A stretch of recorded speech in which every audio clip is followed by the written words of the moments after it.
Welcome to the Nitrocast podcast, episode 10. We made it, the double digits. It is 10, right? Sorry, I was logging on. I'm pretty... What does that mean? It's podcast 10, right? I'm pretty sure it's 10. Fairly certain this is the 10th one. You should keep track of it. I should, but I don't. Yeah, well... I got a lot of stuff to keep track of in my library. Groceries, YouTube, What is this? video games, Oh, you're counting how many things I gotta keep track? I thought you were counting the number of podcasts. Like, the first one was about groceries. what you had for lunch the other day. That's the whole podcast about that. Welcome to episode 10 of the Lunch Ride Podcast. I'm your host, James, with my co-host. Introduce yourself to everyone who's never watched this before. Hello, hi. What if someone's watched this for the first time? I never really, consider that, maybe newer patrons watching it for the... Because I do get a new patron every now and then. Hello, new patron. Hey. For you, my name is Brady. Yeah, this is my good bud Brady, and we're the bros. Yeah. So, why don't we just get into it? We just said basically nothing for like a minute straight. Yeah. Let's get into it. First thing we always talk about in the podcast is the Nitro Ride episodes I put out this month of April. Yeah. So, right now, we're recording this on the 22nd. So I don't have the Pac-Man World 2 video done yet, but by the time this goes up, that'll probably be done and out. So what I would have put out by this point is the Pac-Man World, the first one. You ever play any of the Pac-Man games? I played 2, and I think I watched my friend play 3. You played Pac-Man World 2 as a kid? Yep. Did you play a lot of it? No, I played it, and I was like, okay, that's cool. Because that's, out of the 3, that's the one I played... that's the only one I played before doing these reviews, and I played it because when I got that Xbox original when I was in college, it came with a couple of games. It came with Ty the Tasmanian Tiger 3. It came with some Scooby-Doo game, like the Dukes of Hazzard game, just a bunch of then a bunch of sports games, just garbage. But then it had Pac-Man World 2, so I tried that. Played the first couple levels. I thought it was good. So that's part of why I was really excited to do these videos, because I really wanted to play through Pac-Man World 2, because that's the one I hear a lot of people say they liked a lot. But yeah, Pac-Man World 1, that was a kind of an interesting game. I got a video on that out. Definitely not a super impressive game, but there's a couple of mechanics that they got in there that's like, yeah, this is cool. It's alright. I like how that Pac-Man is kind of because it's a very different kind of game than the arcade games, right? So they kind of took his design and made something new with it. So it's he's a round character. So what can round characters do? Bounce like a ball. It can roll. And they thought of stuff like that. So I thought that was handled fairly well. It was an okay game. I can certainly tell, at the time, this would have been considered a good platformer. I didn't hold up super duper well, but it wasn't bad either. So yeah, that was Pac-Man World 1. And then I got to play a game that I actually grew up playing a lot, Miss Pac-Man Maze Madness. You ever play that one? No, I've seen it in magazines. I was that's a lot of people knew about that one but didn't play it because it came out sandwiched between Pac-Man World 1 and 2, because I think Miss Pac-Man came out 2000. Pac-Man World 1 came out in 1999, Pac-Man World 2 came out in 2001. So it was by a separate team. It had the same programmer as Pac-Man World 1 though, but it was kind of sandwiched between these two other games, so I think a lot of people didn't really know or care about it as much. Plus it's not the main flagship character, it's the side character Miss Pac-Man, which is interesting because and I was trying to find details on this. I was reading into it how there was a big thing with the marketing at E3 about the Breast Cancer Foundation thing that I mentioned in the video, which is cool. They still have the pamphlets in there. Apparently that was a big thing. They were trying to market it at E3. How Miss Pac-Man was the current mascot of NABCO, the National Association Breast Cancer something. And I was looking for so many clips. I Googled the fuck out of this, just looking for clips of anything Miss Pac-Man representing a breast cancer association, or anything about Miss Pac-Man at E3 2000 or 1999. I couldn't find anything. I would love to include something like that, but lots of research just turned up nothing. But whatever. That was the thing that apparently happened. There's a lot of E3 good press and PR and stuff, and that was cool. But yeah, I grew up playing that game. Never knew about the breast cancer thing when I was a kid, because I had the N64 version. Yeah, then wasn't there a bunch of cut content from that one? There wasn't a whole lot. 2 of the bonus games are gone. The one where you're doing the dog sled's gone, and then the one when you're trying to dodge all the lightning and going through the conveyor belts. I think the boat one is still in the N64 version, because I do remember it. I played all the way up to the dog sled minigame in the N64 version for the video, just to make sure it wasn't there. Yeah. So I was right about that, because I remember playing I played the PS1 version of this like a couple of months ago, because I just wanted to play it again, like before I even planned on doing a video on it. So I got the PlayStation version, and then I played through that, and I remember thinking, like, I don't remember this dog sled game, and it's because it wasn't even in the game. But yeah, Miss Pac-Man's a pretty good game. I like that. I like it a lot. Not just like nostalgia, you know, coming back to it, be like, oh, this like holds up surprisingly well. So that was pretty cool to re-experience that. And now I'm finally on Pac-Man World 2. I'm almost finished it. I just beat Clyde. Anyone know the game? I think he's like this, closer to the end. Yeah. It's just like a volcano level. And then we did a couple of Nitrocast VR videos. We did the Sprint Vector one, which we filmed that one a while ago before I finally put it out. Well, you were debating on that one. I was debating on whether I put it up. I lost the footage for a bit. It was saved in the raw footage folder that it shouldn't have been. I had to search for the date, and I was like, okay, there it is. And then I'm gonna put everything in the same folder from now on, because I usually put it just with the raw footage for that month instead of just putting it in the Brady VR folder, which I made for it. So I'm gonna be able to find them from now on. And then we also did the Dead Secret. That was super fun, getting you to play Dead Secret. Why don't you talk about playing Dead Secret? Because you were like, you were freaking out when you were playing that. That was really fun. I don't like super quiet games, and it's just, oh, you're in a dead guy's house. I think that's the best kind of horror, is really quiet horror. You go in, everything's quiet. There's not a sound. You could hear like a pin drop, you know? I'll tell you what the best horror is no horror at all. You're not a big fan of horror. Dude, I've told you this plenty of times before. I can't play low poly scary games either. Like I bought Resident Evil 2 for $5, and I was like, I don't know why I bought this. I'm scared of it. Some low poly horror games I think are still very scary. Like the original Silent Hill is one of the scariest games of all time to me, and it's a low poly game. Yeah. And a lot of people will argue it's because your imagination fills it. I don't think my imagination has anything to do with it. I just think that you can just still do.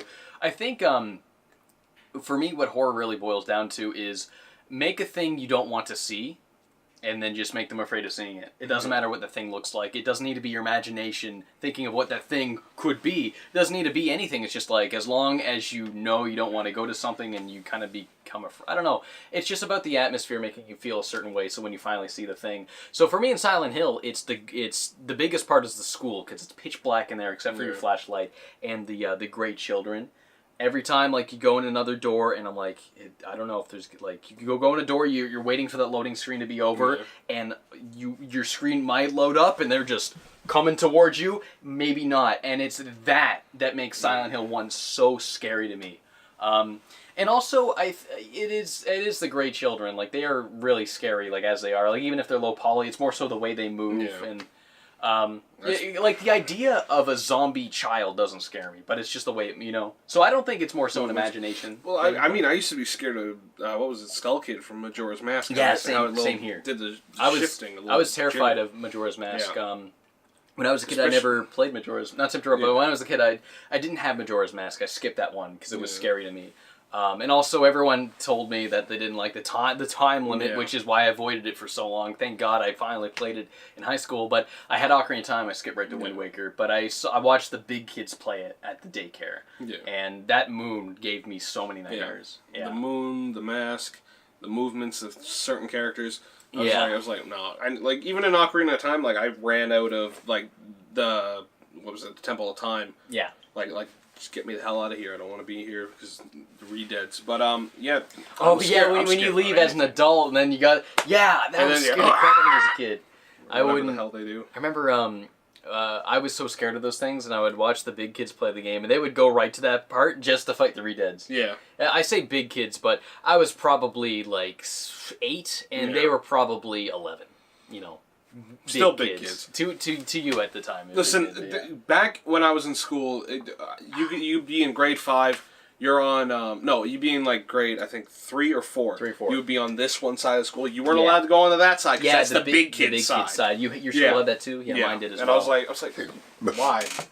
Oh, because the grade 6 kids starting to say fucking shit. You're not allowed to hear that. Oh, maybe that might be part of it. They don't want the language to sour the younger kids. Well, I'll tell you this right now. Kids in grade 3 when I was like going into junior high, we're starting to get cell phones, and I was like, wow, that's so weird. When I was in elementary, I never saw a single kid with a cell phone. yeah. The first time I saw other kids with a cell phone was junior high school. Yeah, junior high when I was in grade 7 and up.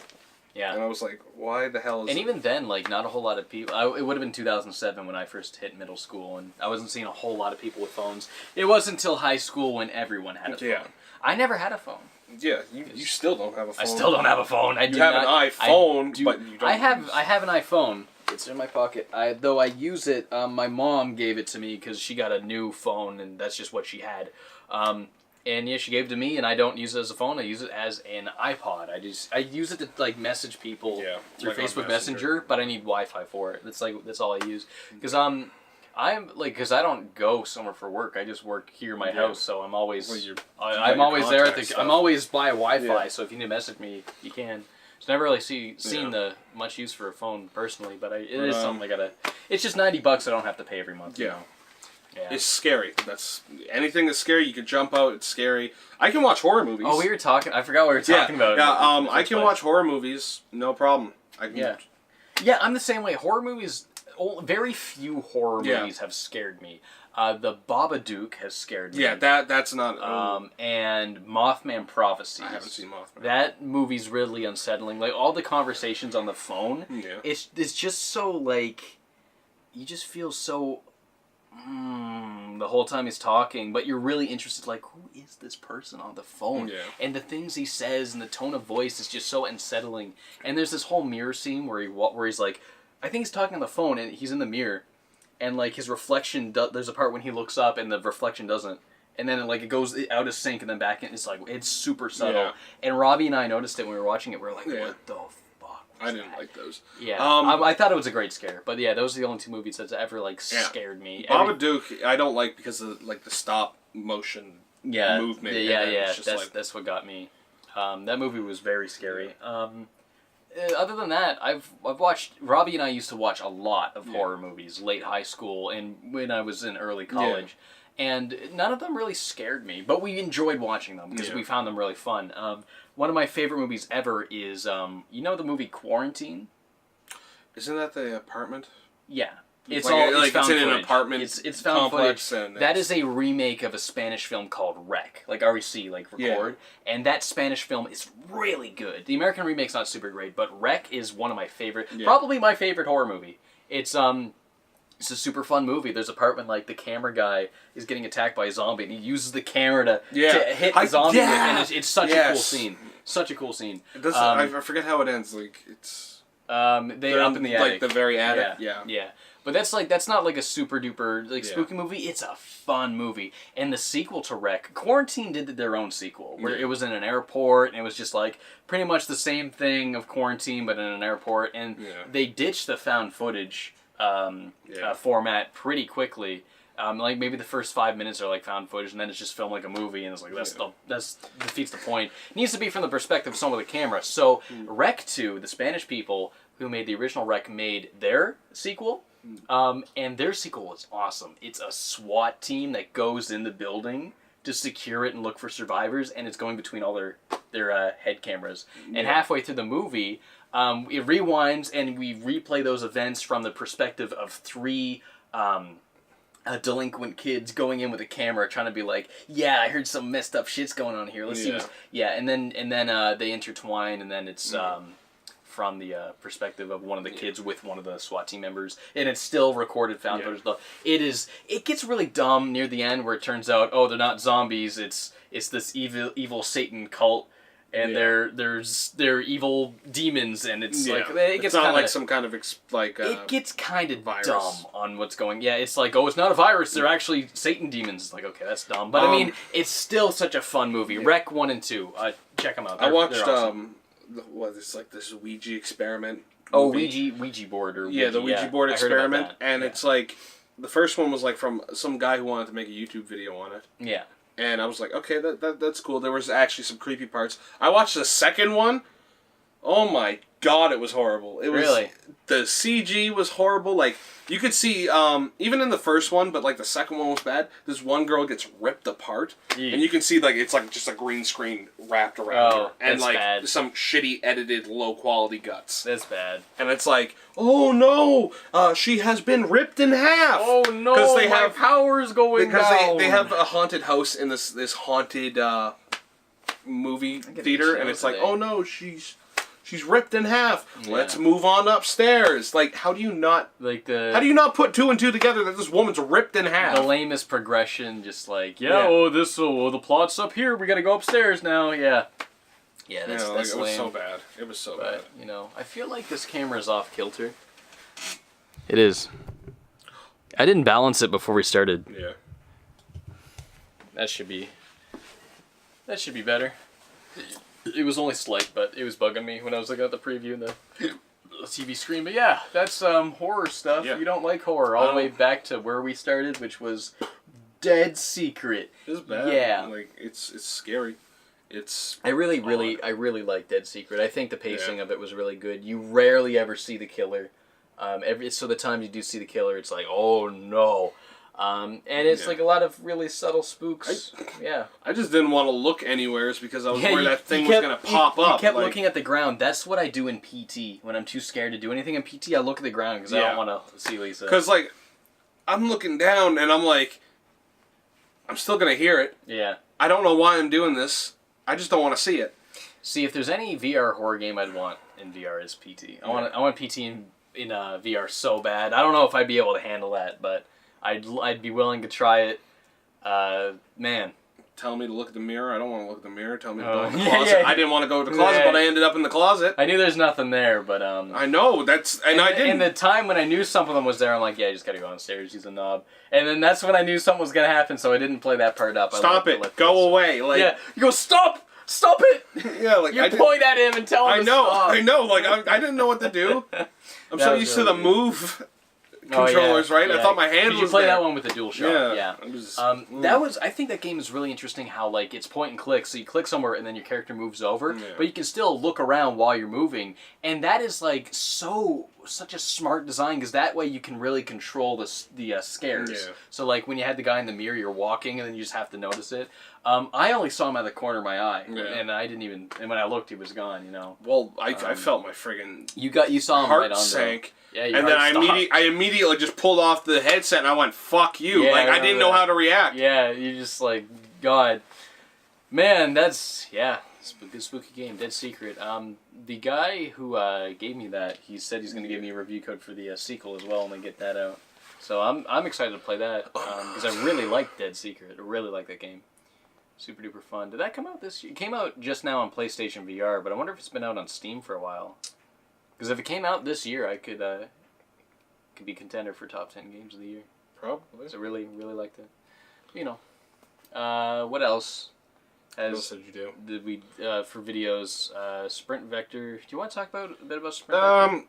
It was a good workout. Yeah. It was cool. That game's super physically demanding. Yeah, you're like my shoulder blades were hurting for a little while. Yeah, you could probably lose weight playing that. Yeah. I play it probably once a week just to get active because I never like do anything, you know. Always sitting in the house. Well, usually you would walk to work and stuff, right? Yeah, I used to walk to work all the time. That was how I got my exercise. But now I'm like, I do everything in my house, so it's like, well, I got no real excuse to go anywhere. I really got to get into the habit of maybe biking or something this summer. Yeah. But yeah, do skateboard. Yeah, I should learn to skateboard. I've always wanted to learn how to skateboard. I'm just worried about breaking something. I don't have a. I used to have a skateboard. I'm also big. Like the bigger you are, the harder it is to have better momentum. Yeah. With things. I was watching a thing on Tony Hawk, and he said it's all you gotta do is anticipate the movement. Yeah. Just be ready for what's about to happen, and then I want to learn to at least ollie. Yeah. Is what I want to. That would be like my goal. I know. Ollie over a curb, and then I'm like. Sure. I know how to ollie. Can you ollie? Ollie, oxen free. I thought you were talking about skateboarding. Yeah, you don't know how to skateboard. No, I don't. You can't do that.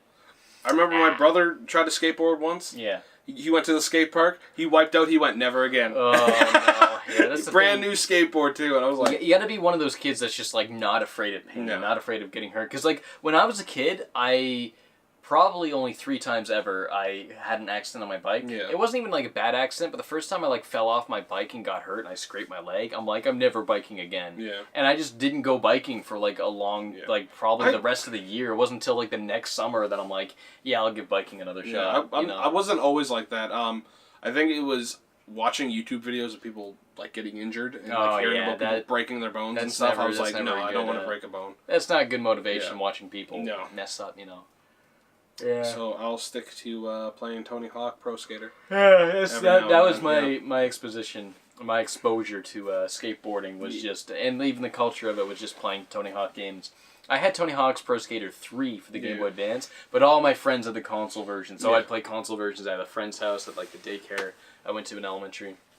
Yeah, I grew up thinking, or just looking up to Tony Hawk as like the coolest dude, and I still do, honestly. I think Tony Hawk is like a legitimately inspiring guy. Yeah, well, you've talked to me about what was that trick he did? The 1080. Yeah, the 1080. Not the 900. The 900. Yeah, yeah. that's it. What he says after the 900, he's like, yeah, I'm gonna keep trying till I either get it, or I either do it or I break all my bones and have to go to the hospital. It's like, wow, this guy's gonna try to do this thing he cares about until he does it or he can't do it. That's genuinely inspiring to me. But yeah, I remember when I was in elementary school, we had to write like a 2-page biography on anybody we wanted. So I picked Tony Hawk and I wrote all about how where he learned to skateboard. I don't remember any of it, but I remember that was like a really cool because it gave me an excuse to like do research on Tony Hawk and like learn about him even more, like how he started when he turned pro, and I was like, oh, this is dope. I wish I could still remember all that. It was like grade 3. Man, I wish I could have done that. I had to friggin' do a 2-page biography on the person who made Canada Dry. Really? Ginger ale, yeah. That's lame, dude. Yeah, I didn't get to do anything fun like that. Big Tony Hawk. Big scary hawk. We got to pick. Did you not get to pick? No, it's like like inventions or inventors in Canada or like creators in Canada, and I was like, yeah, it's not as fun. I don't know anything, so I looked around. I see the Canada Dry bottle. I went, that's it. Oh, I see. Yeah. So you got to pick, but it had to be Canadian. Yeah, so it was stupid. I was like, who's a cool Canadian that I would like if I couldn't pick Tony Hawk and I had to do that now? Who would I pick? A cool Canadian? Probably Nathan Fielder. Yeah, he's hilarious. He's from Canada. Yeah, there's plenty of big name people from Canada. I would have said Jim Carrey. Is Jim Carrey Canadian? Jim Carrey's Canadian. Yeah, yeah, he's from Toronto, I think. Yeah. Michael Cera's from Canada. I know that. Not that I care about Michael Cera, but that's like another example. Yeah, there's plenty of cool Canadian. A lot of them, Canadians in the sea. Most of them that do like showbiz, like Hollywood, they all live in the States now. Yeah. Like Ellen Page. Ellen Page was born here in Nova Scotia. Yeah. There was a guy who played Wolverine, I think it was. Hugh Jackman? Yeah. I thought he was from Australia. Maybe? Hugh Jackman's, I'm pretty sure he's from Australia. Pretty sure he's Australian. He does, like, his natural voice is an Australian accent. Like, Christian Bale is British. Even though in every movie he speaks with an American accent, he's actually very British. A lot of people don't know that because he never has the accent in his films.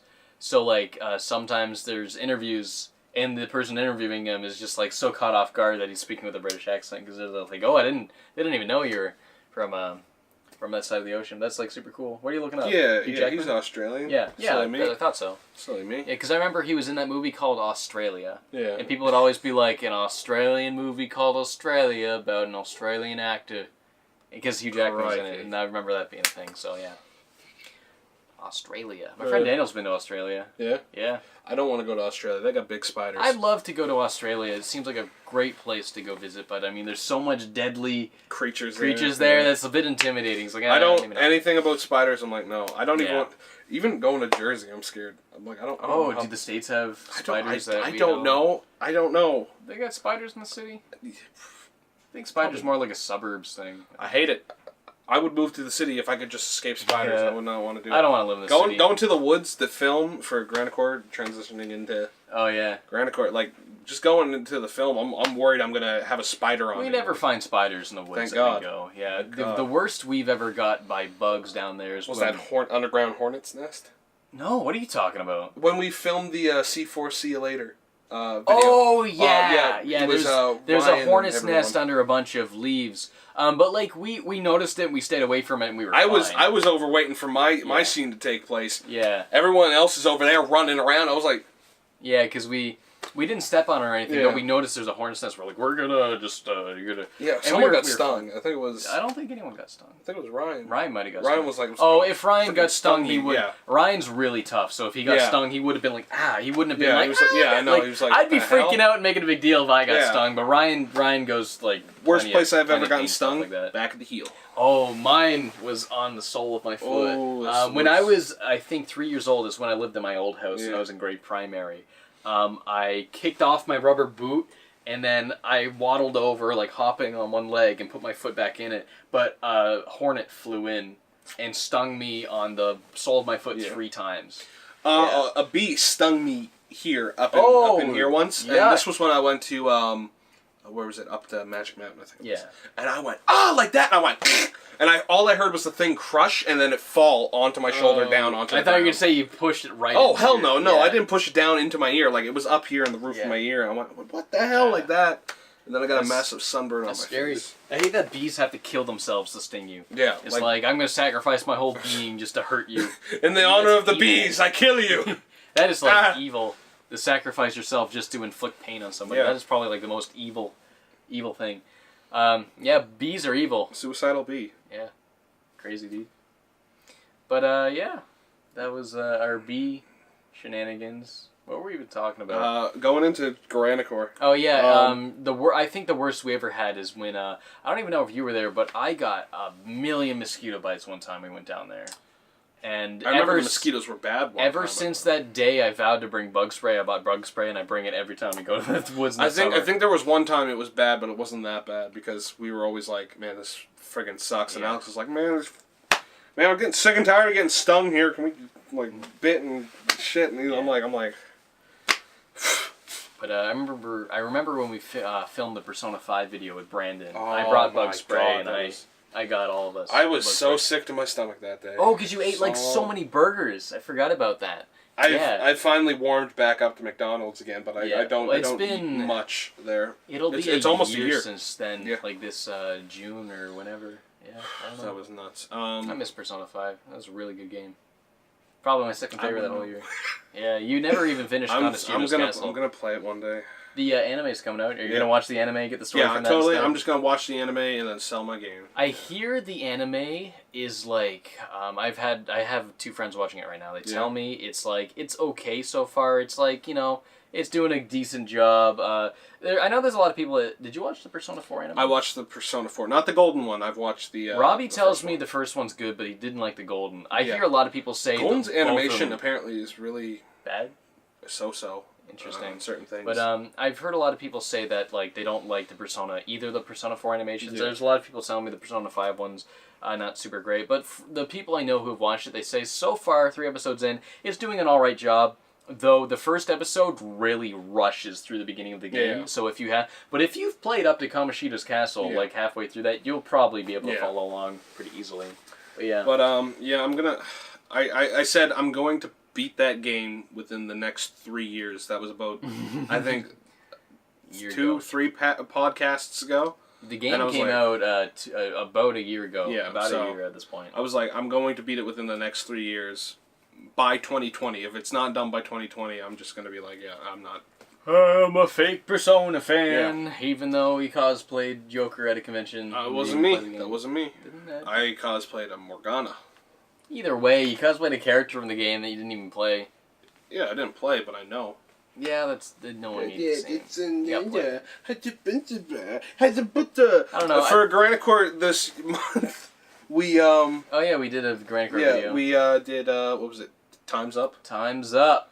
That was a video that was inspired by Dead Secret because all I thought is like I want to have a video where like you're coming up the stairs and it's like evil Brady, and then we thought of like what if your time's up, but it's my turn to play games is what the twist was going to be. And then I thought at the last minute, Amy going, it's my turn now, and we recorded that bit to put in at the end. That was I really like that video. I thought that was a really good one. It was a good one that turned up. Yeah. And people are like, man, this is the lore. Yeah. The lore. I'm like, yeah, you're dipping into the sauce. Yeah. I like when people are like start putting things together. We did that the day I had you over to play Dead Secret. Yeah. Did we do anything else that day? We went to the mall. Oh yeah, well that was we just to got get food, tacos. but I mean aside from that, I needed you over to play Miss Pac-Man multiplayer with me. Yeah. That's why you were over. And I'm like, while you're over, I'll get you to play Dead Secret. Yeah, that's the reason I got you over, because I talk about the multiplayer in the Miss Pac-Man video. Player 2 was Brady. Brady was playing with me. What did you think of the multiplayer games? It was all right. Like as I said in the video, I don't think they're like much. It's not much, but like really it's just like, okay, we're going into it. That's it.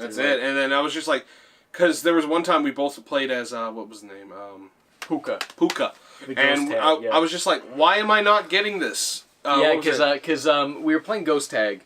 Yeah. Basically, in Ghost Tag, if you haven't watched the Miss Pac-Man video, everyone picks a character, but everyone starts as ghosts, and the first person to get the Pac-Man symbol, or the Miss Pac-Man symbol, becomes their character, and then if a ghost catches them, they get the character, and then a ghost catches them, they get the character, and you have to try and stay as your character and get all the dots. But we were both playing as Puka, so basically Brady would go into me, and I would stand still. The character model wouldn't change because we were both the same character. So he's like, "Wait, did I get it?" And then I when I realized I started moving, I turned to the ghost again because James got it. Because I grab you, and then the character model still stays as Puka, but then you can't. It's like, wait, what just happened? Yeah, it was very confusing game if you're playing as the same character. The one thing is, it's like, if you're gonna do that, always have an alternate color. Yeah. Oh yeah, because it's not even. Always have an alternate color. Yeah, not even. If not, you don't be the same character. Yeah, don't let people pick the same. And there's more than 4 characters. There's Professor Pac, Baby Pac-Man, Miss Pac-Man, and Pac-Man are the 4 you start with. You can unlock Puka. You can also unlock Pac-Man Jr. I did that as a kid when I had the N64 version.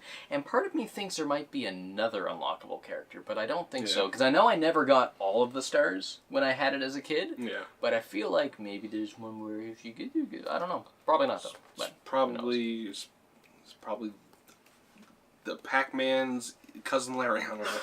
Larry, man. What else? What other Pac-Man characters even are there? Because that's like all of them. Professor Pac, Pac-Man Jr., Mrs. Pac-Man. Well, Puka's from Dig Dug, so maybe another like other Namco or Mappy. Mappy would be an awesome character. Yeah, I love. Hey, did you play Mappy?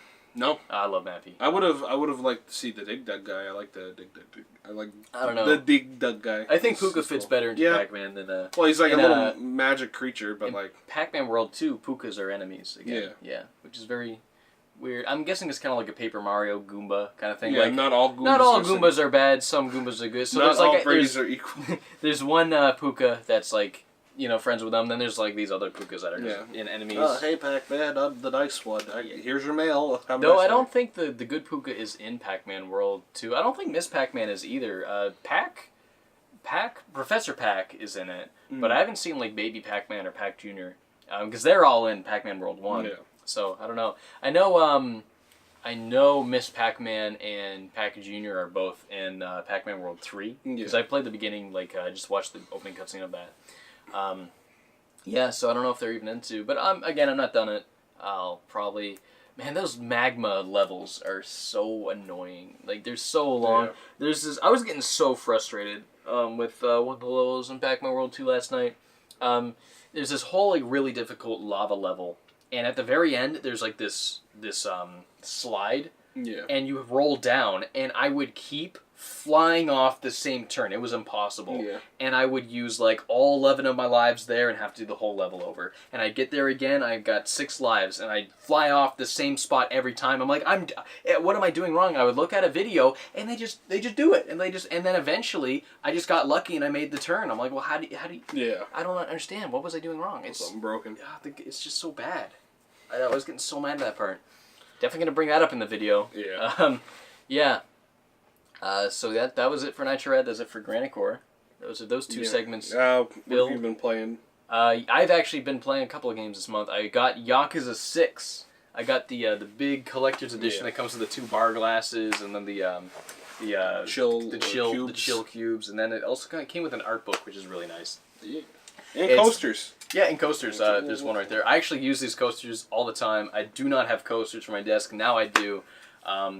Good to have like a nice designated spot. Don't put any spaghetti on there; it'll stain the white. Yeah. But yeah, I really like Yakuza 6 a lot. Because I didn't finish Yakuza 0, and I got Kiwami, but I haven't even started it. The only Yakuza game I've played beginning to end is 5. Yeah. I played a little bit of 4 briefly. Like, I think I watched like Daniel play a little bit of it. But 5 is when I got into the series. And I really liked 5, and I beat it. And then I got Yakuza 0, and I got about halfway through it. But, I don't know, it wasn't, like, clicking with me as much as I think 5 did. Even if it is maybe, like, a technically more refined and sound game. But 6, I'm loving so far. And 6 picks up where 5 leaves off from. And that's where I really wanted to see where the story picked up. Instead of kind of like a going way back origin story, I don't really starting fresh. And 6 is, like, really dope. A lot of people were saying that, like, the combat's not as good. I don't think the combat's not as good. You don't have the different fighting styles like you did in 0, especially across 2 characters, so you don't have as many moves, but I feel things are a lot more, like, tighter and refined. I really like the camera. Like, before, you'd see a bunch of thugs in the street, and it would cut and be like, these are the thugs, this little cutscene, and then you fight. In this one, the thing pops up, and there's no pause. You just go up, you just start fighting. Yeah. It's, like, so seamless, and the way the camera is, as you're punching and focusing on one dude, it'll get closer and farther back, and it has this really dynamic camera. It's not just the same fixed, static distance, and it gets closer and further in a way that's really comfortable and feels really satisfying and good and spacious and not cramped or anything. And it's like, wow, I really like this new camera. It makes everything feel so much more satisfying. And I think like the it's like the dodging and the moves, a lot of it is just a little more like upgraded a little bit from 5. I love your default throw where you grab someone and you... That's me playing VR all the time. I knew you were going to hit something. I wasn't expecting that. And then you throw them, like you throw them across the freaking street. You throw them so far. I showed you. It's so funny. Well, they freaking ragdoll. Like and I mentioned this to you earlier, but the parts when you're you have the kid, the baby Haruto, that's Haruka's son, and you're taking care of him. If you have, like, sometimes when you walk around the street, you'll just have him with you, because in that part of the story, Kiryu's just looking after Haruto. So if you get in an encounter and there's, like, dudes, he looks around and just gives the baby to a random person standing there and then fights all the guys and takes the baby back. I said that they should have that little baby backpack. Oh, yeah. Like, and just, like, you fight really with the baby on it. Like, thinking, what if a guy hits you? He's going to punch the baby. Well, that's what I said. They flip it back. Like they have it on the backpack. Like, what if a guy punches you in the back? You can't dodge. You can't have a game where someone can punch a baby. You can't publish something like that. You gotta get that dragon barrier. I was gonna say, like, you have the baby in one hand, you're keeping them away, and you're like punching the other hand. Hey, you toss them and grab them, and that's what I say. Yeah, you do a combo. You throw the baby up. I know there was a part when they throw the baby in the air. That is a part. Oh my god! You haven't seen that? That was like that clip was floating around. The game came out. This game actually came out, I think, 2 years ago in Japan. 2016. Yeah. That's why, like, so many Yakuza games have been coming out, like 4 in 2 years. But that's because a lot of these were made.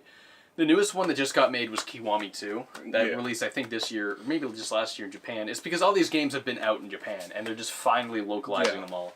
So, it's because, like, after Yakuza 4, Yakuza 5 was digital only. Yeah. And then they were like, I don't know if this series has much audience in the West, because the Yakuza games never did really well. But I think 0 did, like, really well. Yeah, and that's what it kind of sparked it back up again. Yeah, it sparked it back up again. What was it? Fire Emblem Awakening did that for... Yes, and then everyone was just like, don't you cut off... Because they said, they were like, we'll put out one last Fire Emblem game. If it doesn't do well, I guess that might be it for the series. Then it just sold better than any Fire Emblem game before. You got the Fire Emblem... Yeah. Fire Emblem is like a popular series now. Back when it was just like the Game Boy Advance they were so one obscure. and Radiant Dawn or Path of Radiance. Like, I knew like maybe 2 friends that were like kind of fans of that series. But like now, Fire Emblem's this big, huge thing here. It's Fire Emblem Monster World or Monster Hunter as well. Yeah. Monster Hunter was also a very, like, niche thing over here. Like, not a whole lot of people. It had its audience here, but it was a very modest audience. And now that Monster Hunter World came out, it's so big. I think I mentioned this last podcast. I was watching Jeff Gersman talk about why he thinks that, like, games like Dark Souls and Destiny kind of created this niche that's, like, gigantic. And now Monster Hunter has a much better audience in America. But, it's really interesting the way games kind of... develop an audience as time goes on. Maybe you're on your deathbed. Boom. maybe just there's just not this like social environment that exists at one point in time that does later, or maybe I think a big part of what helped market Yakuza is just YouTube being a big thing nowadays. Yeah. Like people like Donkey will do a review of it, or you're seeing clips of it on Twitter, and you're seeing all this hilarious goofy side quest stuff, and like, what is this game? And then people like, oh, Yakuza, got to get that. And I think that's part of what really helped Yakuza 0 and like the series. But yeah, I'm really happy for Yakuza because a really good series. Those developers deserve a lot of support. I think the guy that made Super Monkey Ball is the guy who makes the Yakuza series. Really? I think so. Yeah. It's funny because if you see a picture of him when he worked on Monkey Ball, he just looks like a normal like Japanese developer. And now he's just like this. You see him now, he's like, he dresses like a Yakuza, like some hair badass, slicked back, got like the like really nice pecs and like the dress shirt that's like open. Is like, yeah, I'm making the game. Well, do you remember seeing what Kojima looked like when he was like making Metal Gear Solid like 2, I think it was? No. He looked really geeky. Now he's like this nice looking individual, very fancy. After he got the boot from Konami, he grew that beard out. Yeah. And now he's got this whole different look to him. Yeah. He changed the glasses, and he's like, just, Kojima looks like a new man after the Konami. And I think that was like, new game, new Kojima. New game, new company. Yeah, new Kojima. New start, new Kojima. You know, I think that was cool. It kind of like helps differentiate like two different eras, like the era of Konami, the era of Kojima. The hard-working man, the man who's working what he wants to do. And I really hope after Sony funds his first game, Death Stranding, I'm sure that's going to be a hit. I hope he makes enough money just to become an independent from Sony, and he can just do kind of like Platinum, like just like, man, okay, time to do whatever I want. When was the last trailer we seen? It was VGAs. VGAs, yeah, with the there was the flappy things, and then there was the two other baby characters. and the thing, and the baby in the stomach, yeah. We're gonna we might see that E3? Gameplay finally this E3 because it was 2 E3s ago. E3 2016. Yeah, that we first saw Death Stranding. I do believe. Am I wrong, or is it 2017? I think it was 2016. I think it was 2016. So like 2 years later, we might finally see gameplay. That's gonna be pretty dope. What are you looking forward to? E3's just like it's just around the corner. Just around the corner. 2 months from now. Not even. No, month and a half. A month and Yeah.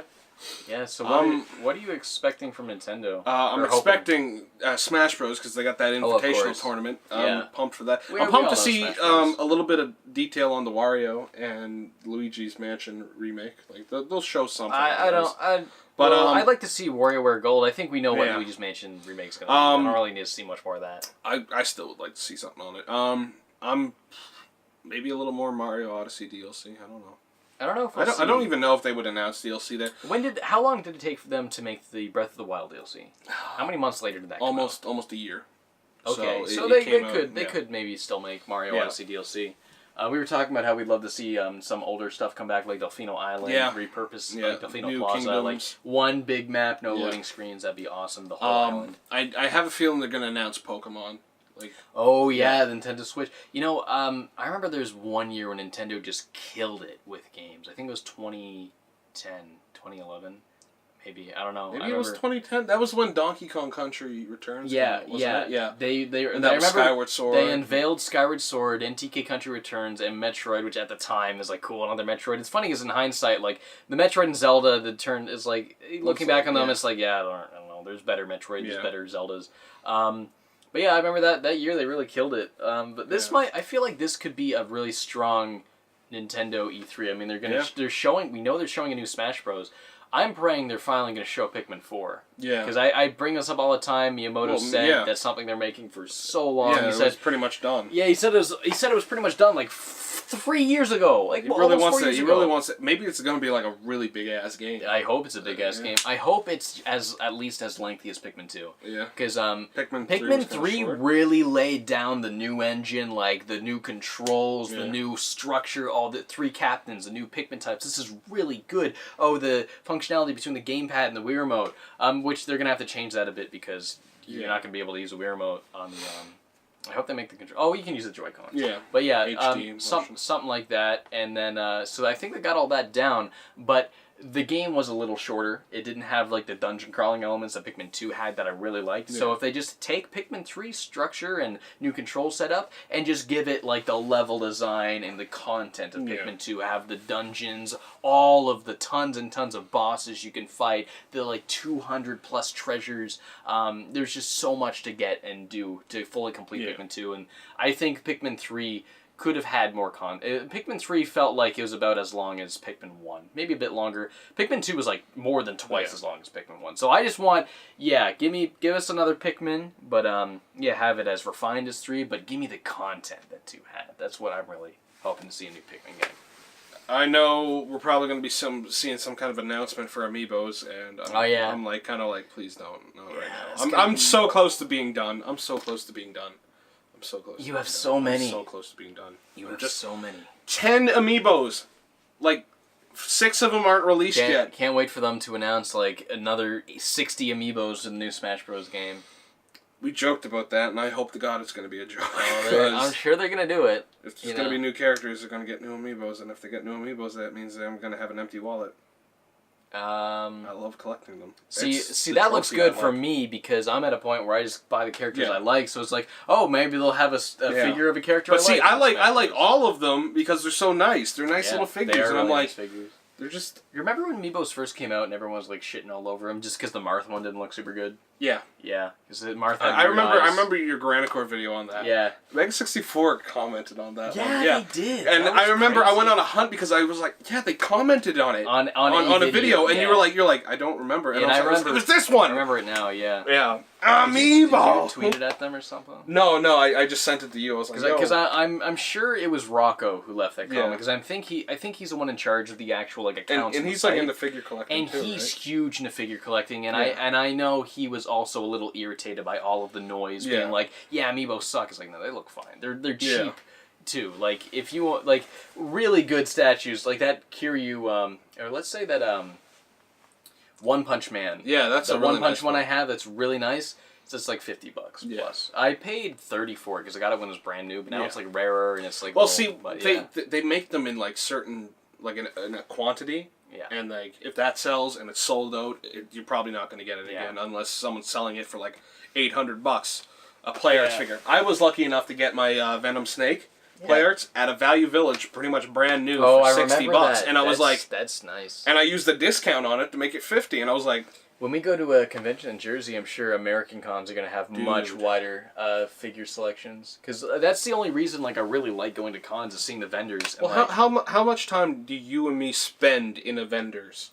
More than half of the convention. The entire convention. That's just our hangout. I go to a Pokemon bingo thing my friend holds, but like it's either the food court, the vendors, the Pokemon bingo, and that's it. And like I never go to panels because around here, like who's around here in Nova Scotia that is like it's just like there was randos. The last one I can really think of is the Vic Mignogna. That was cool. Dude kissed me on the cheek. Johnny Young Bosch was after him, wasn't he? Yeah, we saw. The last good panel I think I went to is HalCon when they had Philomar. I didn't go. I didn't? forgot. I completely forgot. I got to see Philomar, and that was because I shot Marvin in the face. He's one of my favorite voice actors. Yeah. And I asked him a question about his Mad TV days, about how he does like a lot of. I asked him about physical comedy. That was super cool. Yeah, that was probably the last good panel I went to. I didn't even go to this past HalCon because like it's just the same shit every year. And I really kind of forgot, and I was like at HalCon, and you were like, what? And I was like, I was like a little disappointed. I'm like, I missed HalCon. They had it earlier this year, but then I was like, whatever. It would have been $80 out of my pocket for the weekend where I just walk around. It was a bit of a tiring one. Like, it was. Do you know who you're going to be cosplaying for Anime Next? We're going to Anime Next. Anyone watching that Anime Next, we're going to be there.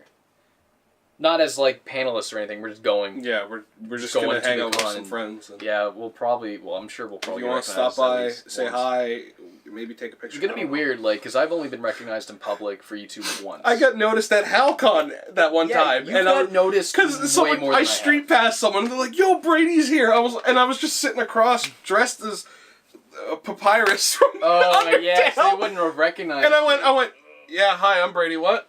And That's another game you've never even played, but you cosplay characters. I'm getting it for the Switch, buddy. I can play it on the go. It's coming to the Switch? Yeah. Oh, yeah, it is. It was announced on the Direct. I don't know, just to me, cosplaying a character really speaks for your passion and excitement for a certain thing. Yeah. But if it's something you've never even played or it's like, what are you doing? Well, I've seen stuff on it, but it's not enough for me to be ruined. Seeing memes of something doesn't mean you like the source material. It means you like what people are doing with it. That's really different. There's two spectrums. James, Brady.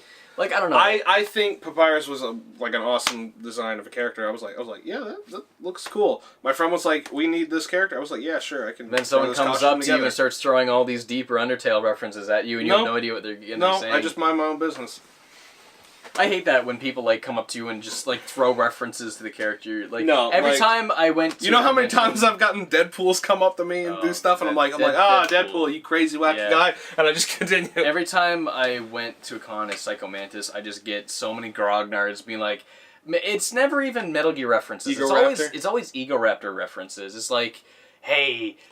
You like men. It's like, okay, that's not what I'm from. That's from a parody. That's not even, But, people are always, quoting those Psycho Mantis stuff at me. It's like, okay, this is the 70th time I've got this, man. Well, you know how many times I was, cosplaying Snake, and someone would just pull out their phone and be like, whee! Yeah. Because they had the alarm, or, just the alert sound. There's one guy that did that to us, 5 times in the weekend. And, because we were both dressed as Snake, I think. And by the end of it, I think I was Kaz and you were Snake. I don't know. Yeah. And then by the end of it, we're like, okay, dude, you've done this 7 times. Yeah. You need to give it a rest. You don't need to do this every time. I just don't bother saying something. I just look around Yeah, I mean, I don't say that to him, but I'm like... Yeah. You know. This shit again. But for Anime Next, the only costume I wanted to do... Because I was like, dude, I want to do Sunshine Mario. And then you were like, dude, I want to do that. Yeah, and I was like... I don't know if I can make the jacket, though. So I might make the jacket. I don't know.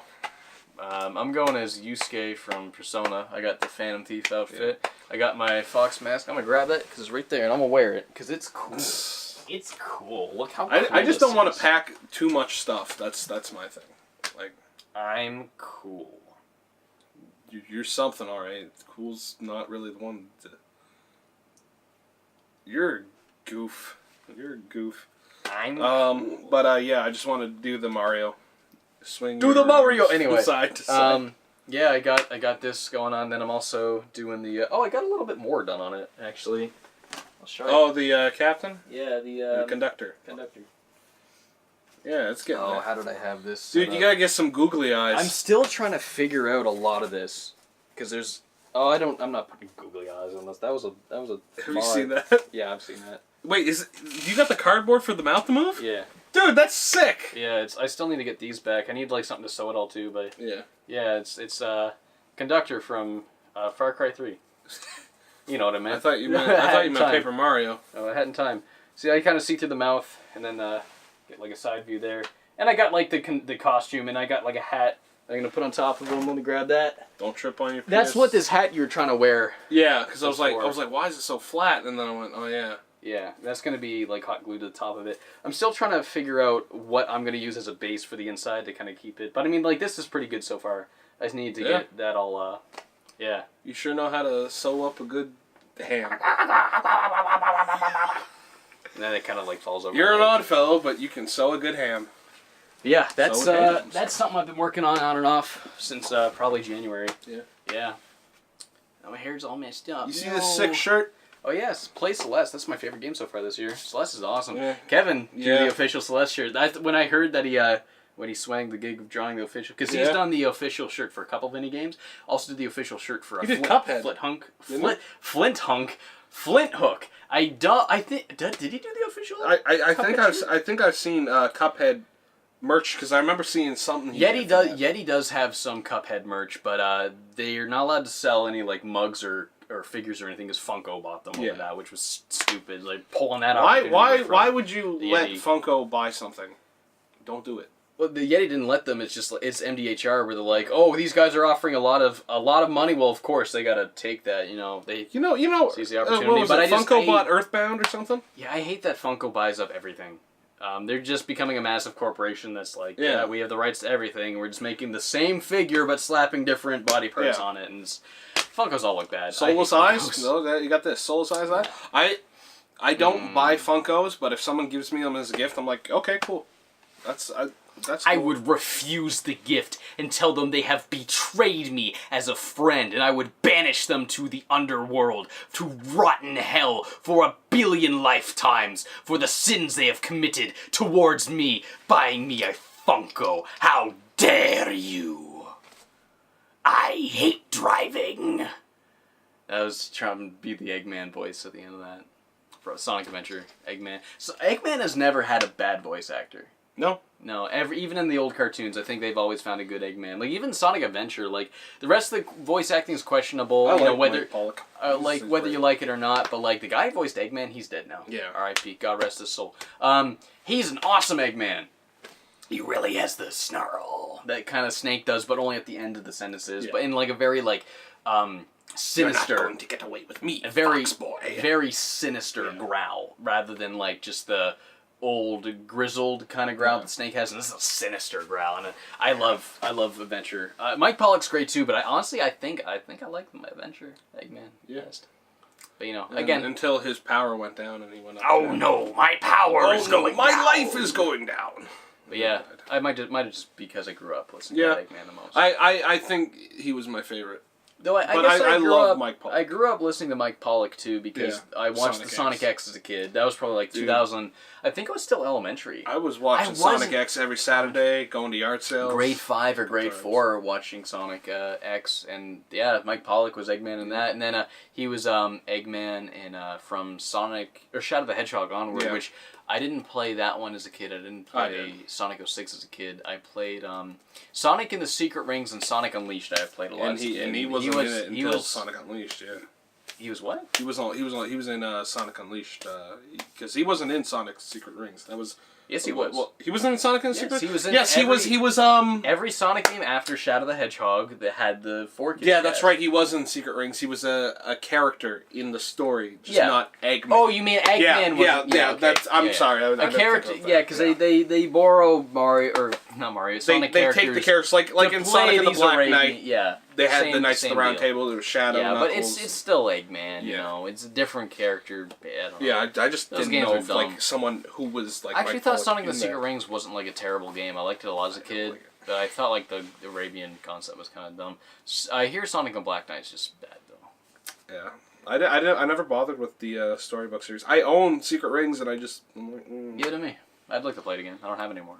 I like to give it a shot just because I grew up playing it. Why'd you get rid of it? Because when I was a kid, sometimes I would sell my old games to get new ones because I didn't have a job or anything. I was a kid, right? I've never sold any of my games. I didn't do it a whole lot, but sometimes it was when I was going through a phase where I'm like, yeah, Sonic fucking sucks. I sold Sonic Unleashed too. Yeah.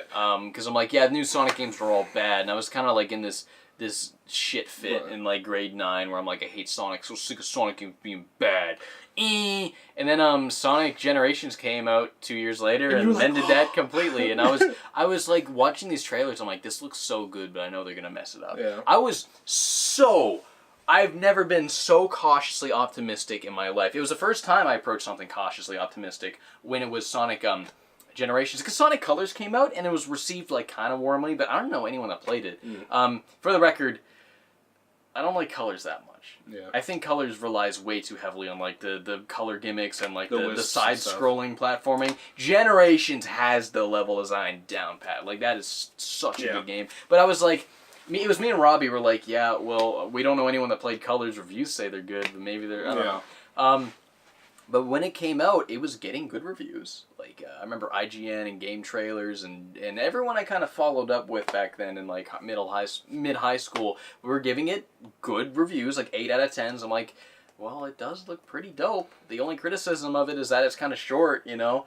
So I asked for it for Christmas, and it blew me the fuck away. I thought it was the best Sonic game I've ever played. And to this day, I think Generations is objectively the best Sonic game. I don't think anyone, at least objectively best 3D Sonic game.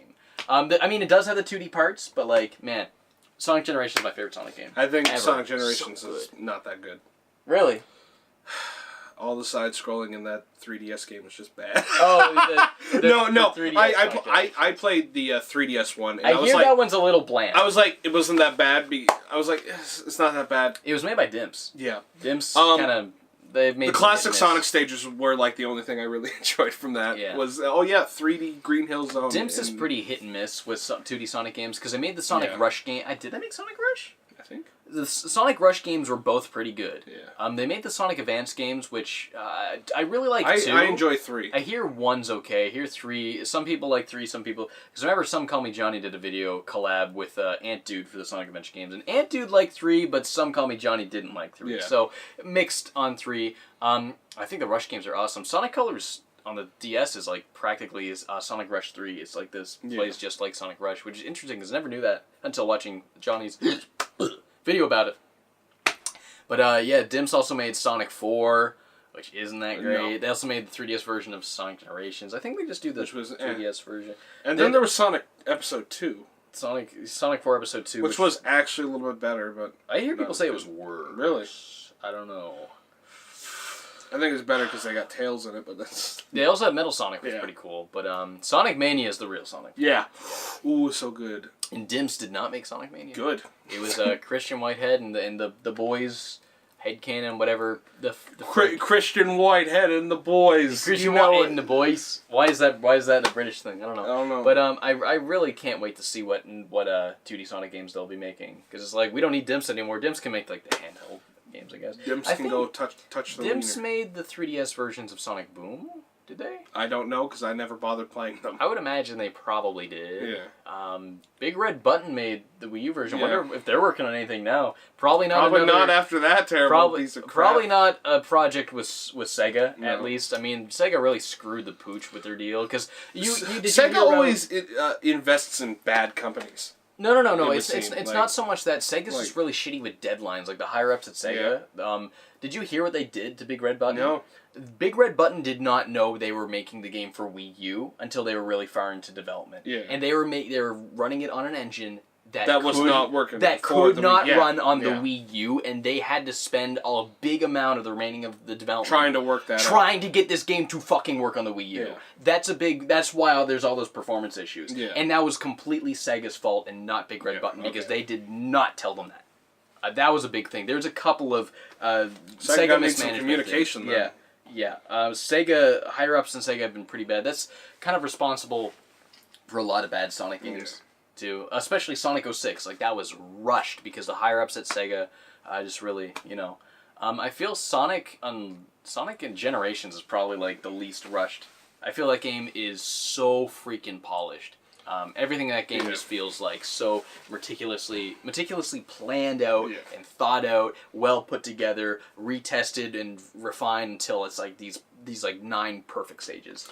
Well, there was, like we were saying that you kind of fell out of liking Sonic and stuff. Yeah. There was last year I was kind of like, I don't even know if I like Sonic anymore. Yeah, I remember that. Like I made a post on that on Twitter. I was like, I don't know. Like I'm sitting here like I don't like Sonic anymore. Maybe I do. I don't know. It was something about Sonic fans. The Sonic fan base was really killing me. Like, well, that's just Sonic fan. The thing about and I don't know. I guess I just let it get to me, and I didn't creep. What a lot of people forget about Sonic fans is a lot of them are kids. Yeah.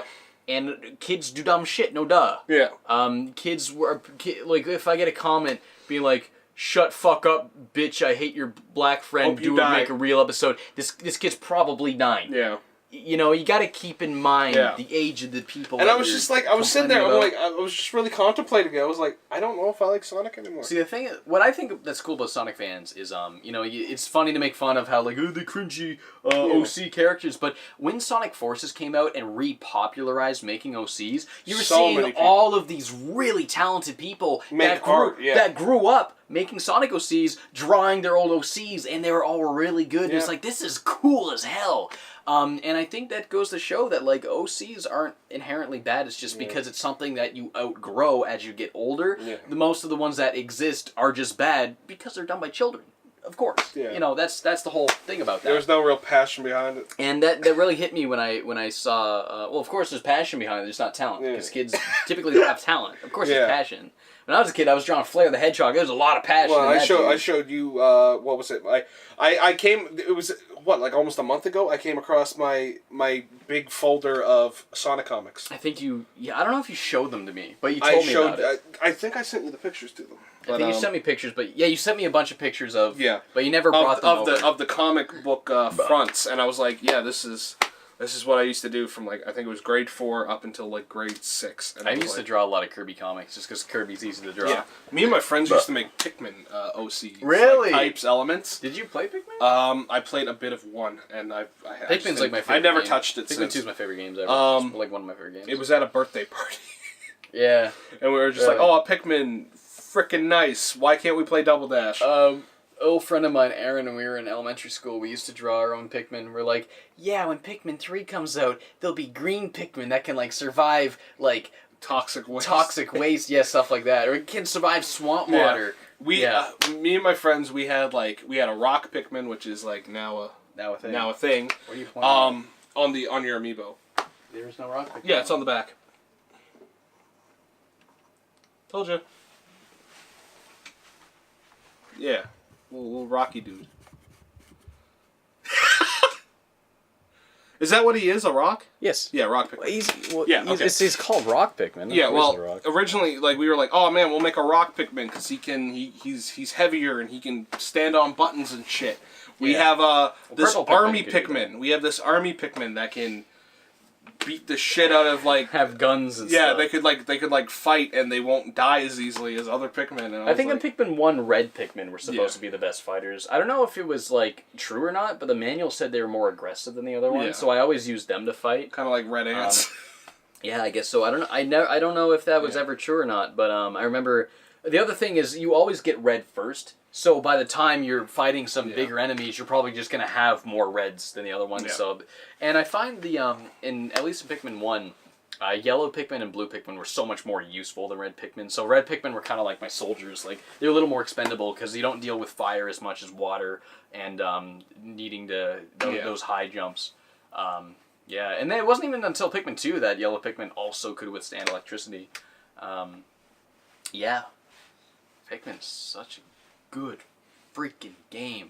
Any games you looking at for release? Looking forward to? Oh, coming up this year? I don't know. I want to play Freedom Planet 3, but that's been delayed time and time again. That was supposed to come out 2016. Is that supposed to come on the Switch? Probably. It came out on Wii U, the first one. I'd love to see them port Freedom Planet to the Switch. I'd like to see a collector's pack. I never finished Freedom Planet. Yeah. I have it on Steam, and that's why, because I never freaking play my Steam games. Yeah. I never play stuff on PC because I use my PC to do stuff, and I don't want to full screen, or I don't even want to, window. I just don't want to play games on PC. I'd rather play it on the console or the Switch. Same. And it's on the Wii U, Freedom Planet, but I want them to port it to the Switch because I will buy it again and I will play it on the go. I will finally beat it. I will sit in my bed and beat the whole thing. Yeah. It looks really good. If you like Sonic games, you'd like it. It's mainly just like not like a clone, but very similar to like Sonic 3. Formula? Sonic 3 kind of like gameplay. Then I would like it. But it has like the combat of like Gunstar Heroes. Okay. Maybe not like the shooting of Gunstar Heroes, but it's like very Gunstar Heroes like boss fights, and they're because you always have like attack, especially like Carol, the green bobcat or mountain cat or whatever, and she's got like the claw attacks, and it's like, it's a fun ass game. It's super duper good. I'm looking forward to Tropical Freeze because I never actually got to play it. Yeah, I have it on Wii U, but I never finished it. I played like a good I'm so looking forward to playing this Funky. Yeah. I love Funky so much. It's not even for the meme. It's like I've always liked Funky. Is that out yet? No, it's coming out. I think next month. Funky Kong was always the best Kong. When I was a kid and I would play DK64 and watch the TV show, Funky Kong was the coolest. He was the coolest Kong. He's always so chill, man. Yeah. Dude, you can play as him in Mario Kart Wii. I don't know why they got rid of him. Yeah, honestly. Come on, what are you doing? Funky Kong was... they got rid of Diddy Kong, too. Yeah, that was a weird move. Especially because he showed up in a press in the magazines, in screenshots, but I'm wondering, was in the final game. I'm wondering if they're going to add in a new Kong this time around, or like a new Donkey Kong representative. Oh, for Smash? Yeah, for Smash. I'm hoping. I'm really hoping. I think Dixie Kong would be the most likely. Yeah. I think Cranky Kong would be the best I would love the kick ass with Cranky Kong. Cranky Kong would be a really interesting character. Dude, what if for like a Final Smash or something? Like he goes, he like gets all buff and he goes like classic Donkey Kong and starts throwing barrels and shit. That would be cool. Oh man, it'd be better than Donkey Kong's stupid Final Smash, the bongo things. I would really like to see. I always thought Smash Bros needs more villains. Yeah. So if they do have a Donkey Kong character, it should be K. Rool.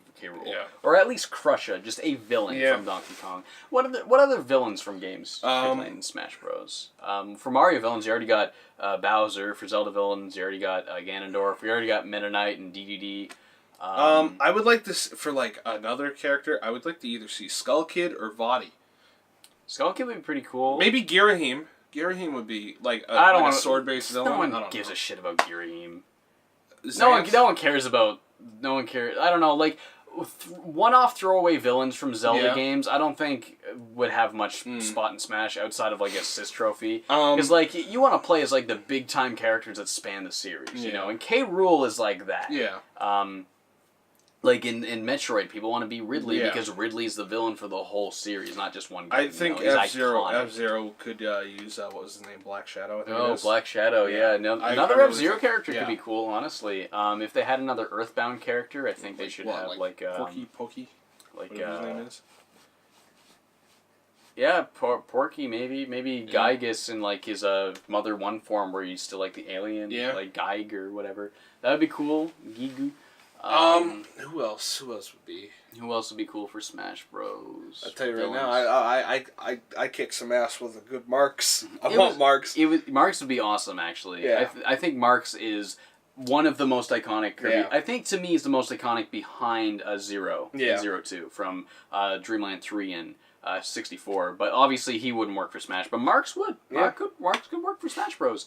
That would be a really... Because he's more of a villain than DDD. Yeah. Or... Meta Knight. DDD's just like a slapstick bad guy. Yeah, he's like the cartoon villain, villain of the episode rather than villain of the... Marks is like, he's a dastardly motherfucker. Well, he tricked everyone. He's like, oh, you gotta stop the moon and DDD's over something more like arbitrary. I want all the food, I want my big castle. I want my big castle. My food, my big castle. Meta Knight's usually like either defending I just want to be a strong fighter. Meta Knight just wants to be a strong fighter. Marks... He's up to some evil shit. So he's more of a villain to me than someone like DDD or Meta Knight. Yeah. Who else? Who's another villain in other games? Zoda from Star Tropics. Even though they got to get Mike Jones in there first. Get him as an assist trophy, Jesus. Mike Jones, please, come on, give me some Mike Jones, give me some Star Tropics. It won't happen, but I can always hope. What was it? Was it last podcast we talked about this? It was like I was like for the direct. No, it was the one before that. I was like for Smash, and then you were like it probably won't happen this year. I think it was that. Well, last direct we talked about, or last podcast we talked about that direct. Yeah. So you mean 2 podcasts? Yeah, ago. 2 podcasts. I don't remember what we said 2 podcasts. I think it was that. It was like something like I doubt it was gonna happen. Oh yeah, so soon, I doubt. Oh yeah. Yeah, and Yeah. I do remember. I said I really doubt that they would show a new Smash Bros. Or like have a new Smash in like 2019, because I was saying like I think it's too late to port the already existing Smash Bros. But I think they were gonna wait just a year or two to make a new one. But I guess they're not waiting a year or two and already making a new one. We still don't know if it is a new game. Everyone seems settled on that it's a new game now. There's still some skeptics, but I'm leaning more towards new game. It's a new game. It's got to be a new game. I think we're good for Pokemon. We don't need any more Pokemon. Yeah, they usually add 1 or 2 from each. Definitely gonna bring back the Ice Climbers. I feel. Oh yeah, bring back Wolf, please. Wolf was cool. That's another villain. Yeah, that was cool to have Wolf. Yeah, I remember. He's not even a clone. He's just a heavyweight. Yeah, it's like if Dr. Mario. Yeah, I mean he had similar moves, but it was similar moves, but different. What's other? I think King Hippo. If they're gonna have Little Mac in there, get King Hippo. What if they had a new Sonic character? Because I mean, Sonic's been in 2 Smash Bros. Games. I think they should have 1 more Sonic character. Yeah, Sonic and Sonic and Nazo. No. I'm thinking it's got to be Tails, but you can't have Tails without Knuckles. Yeah. Maybe they should just add Tails and Knuckles as fighters. And I know if they do Shadow, it would just be a clone. Think it like Tails and Knuckles have existed for more than 20 years. There's so much shit they could pull their moves from. Yeah. Like their moves and like Tails' Final Smash could be getting in the Tornado. Knuckles could use the Master Emerald or something. Well, I know, like Hyper Knuckles. I know, like kind of like what Mario has for his fireball. You could throw his fake stun rings that he had in Sonic Heroes when you go solo. Oh, that as one of his moves. Yeah. You mean his? I thought you meant his Final Smash. No. But yeah, that would be cool to have that. We always end up talking about Smash Bros. And like, dude, Smash Bros. Is like great. It is. Yeah. But yeah, for villains, you gotta have There's one more villains in Smash. I can't think of any though. Are there any like villains of Pokemon? Giovanni. Mewtwo, I guess, is probably Dark the most Mewtwo. Because it would have to be a Pokemon. Yeah. Because the closest they had to like another character was Pokemon Trainer, which you just still played as the Pokemon. So whatever. But like for like a villain, Mewtwo was like the only one because I can only think about like the movie. Yeah, he's really the only villainous kind of Pokemon in like in the series in the movie. And, but what about bad guys? I would love to see Wart again. I want to see Wart. Wart would be pretty cool. Yeah. Yeah, I'd love to see Wart. They got to bring Wart back. Not even just for Smash Bros, but like a new Mario. Some Mario game needs to have him in a Wart sports game for Christ's sake. Yeah, racing. I don't know. Any just bring Wart back somewhere. I'm sad they got rid of Birdo in Mario Kart. Like I really like. Oh yeah, Birdo. they don't have Birdo in like the newer Mario games. Yeah, Mario Kart Double Dash was the last She was in like every Mario side game. RTS game, yeah. In recent years, I find they stopped making as many playable characters in the Mario Ultra Smash, and I think the thing is it's because it's just harder. It takes more time to model characters because they have to be so higher res. So they just reuse models. That's why they had like the Sprixies as playable characters because they were already modeled for 3D World. In what? The Ultra Smash for the Wii U one. Wow. You can play as the Sprixies. Which like who wants to be the Sprixie from Mario 3D? Oh, from 3D World. You know, I'm glad to see in Aces you got some cool characters like Chain Chomp. Chain Chomp. Chain Chomp. Yeah, you got Spike in there. Gotta be Spike. Yeah, but I guess we got through everything. We're 15 minutes over. Yeah. We went quite a ways over. We like flew over.